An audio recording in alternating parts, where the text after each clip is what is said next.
ask you all to do me a favor, if you don't mind.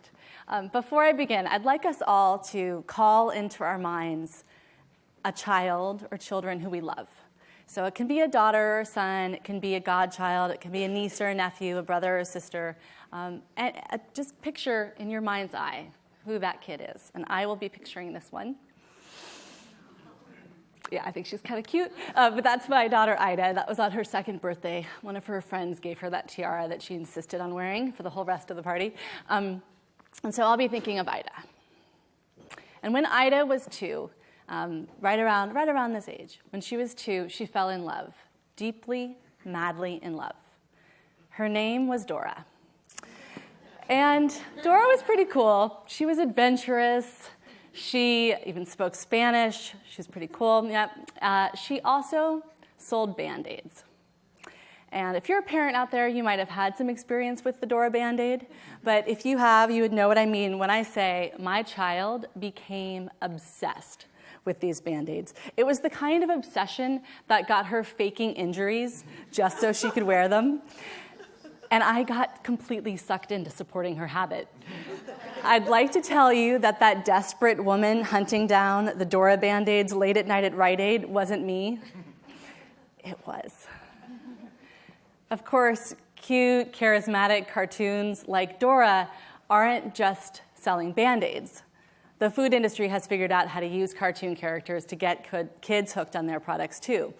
So you may have seen SpongeBob on Pop-Tarts or Shrek on Twinkies, like this one here. It does say somewhere on there, yes, the ogre green, creamy filling, same great taste. So you may have seen some of these packages. You may have seen Dora on cupcakes, crackers, popsicles, ice cream. And it's not just cute cartoon characters that the food industry uses to get kids hooked on their products. There's lots of other things that they're doing. In fact, the food industry itself says that they spend about $2 billion every year, $2 billion every year in marketing directly to children and teenagers. And of course, the industry is spending many billions more than that in marketing that kids are seeing anyway. And the way that the food industry is now targeting young people, I have found, as I've kind of dug into what they're doing, I found to be quite alarming. When you think about it in the context of the fact that diet-related illnesses among young people are on the rise. We all know that. And when we think about this omnipresent marketing, I think it isn't an exaggeration to say that it has become downright dangerous. So the food industry, it knows that marketing to kids works. What does it do for them? It builds brand loyalty, which can sometimes last a lifetime. So you target young people, you get them hooked on your brands early. That's a lifetime of brand loyalty. It also generates what the industry calls pester power. So some of you out there, you might be parents, you might be familiar with what pester power is. It doesn't feel too good, but it works. 75% of parents say they have bought a product for the first time because their child asked them for it. Or, to speak in industry terms, their child pestered them for it.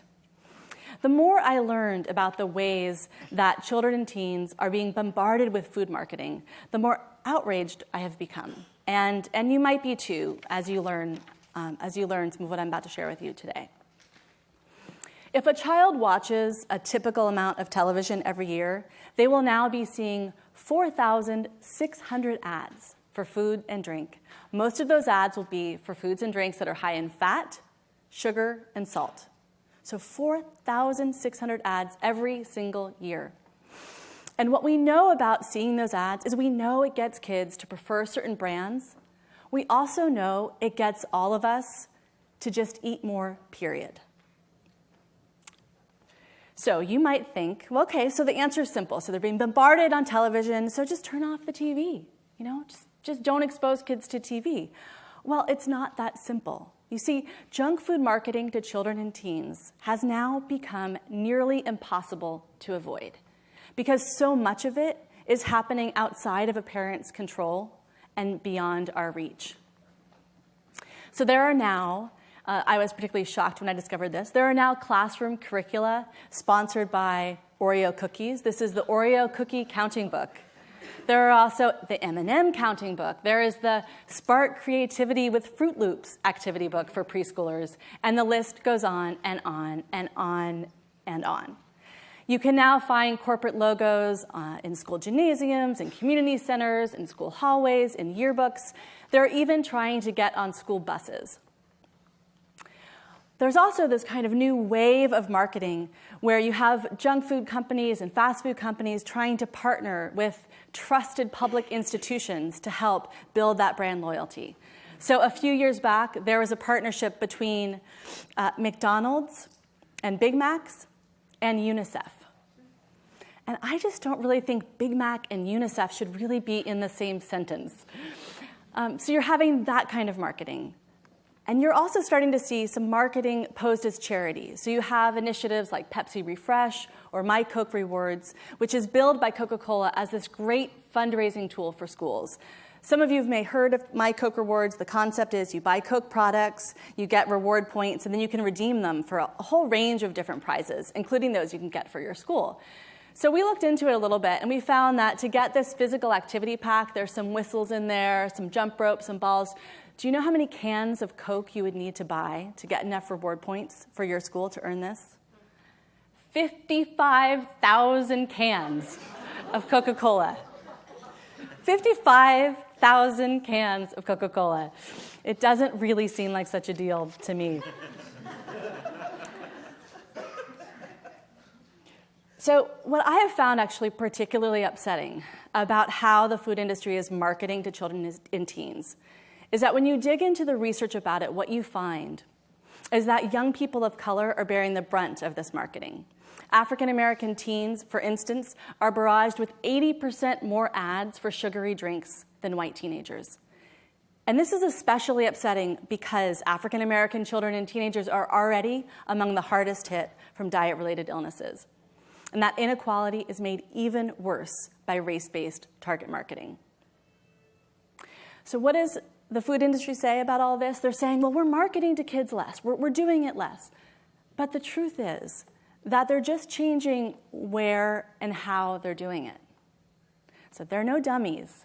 They know where young people are these days. Probably all of us know where young people are these days, online, right? 73% of teenagers are now on some social media site. YouTube, Facebook, Twitter, the food industry is on all of these platforms. And what are they doing on them? They're pushing promotions and prizes and contests and coupons, all to get kids coming back often and sharing with their friends. There are now dozens of websites out there designed for kids by food companies with free games and contests. There's sites like Ronald.com, which is McDonald's site just for preschoolers. And on these sites, what you find again and again and again is that you have to enter, to play these games and to get all these freebies and prizes, you have to enter your personal information. So your birthday, your cell phone number, personal information that is then used to sell to you more. So if you're a teenager today and you're walking by a McDonald's, you might just get a text message promotion for a Big Mac because they have your cell phone number and your GPS information. I was telling a friend about this. I was telling a friend who works for the New York City Department of Public Health. And I was telling her about just this level of data that is now being collected on young people and that's being used to figure out how to market to kids. And she said, Anna, can you imagine if we had those resources to do that kind of specific marketing? She said, can you imagine how incredible our marketing campaigns could be for healthy food? She said, we could send text promotions for farmers markets.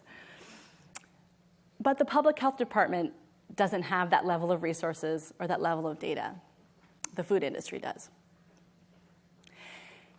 And what I find so disturbing about the power that the junk food industry now holds to reach our kids, to reach young people today, is that what children and teenagers are enticed to consume has life and death consequences.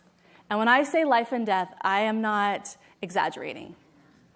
Life and death consequences. In the past 30 years, the prevalence of obesity among children and teens has tripled.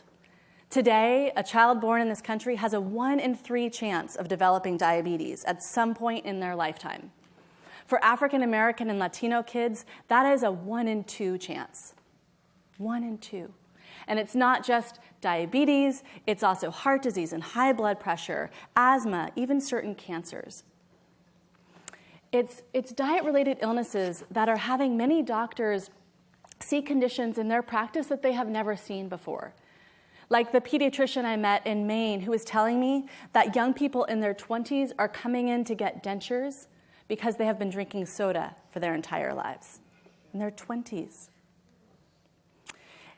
It has people like the pediatrician I met from Chicago who was telling me that he now has to fit young people with leg braces because their growing bones and joints can no longer support their weight.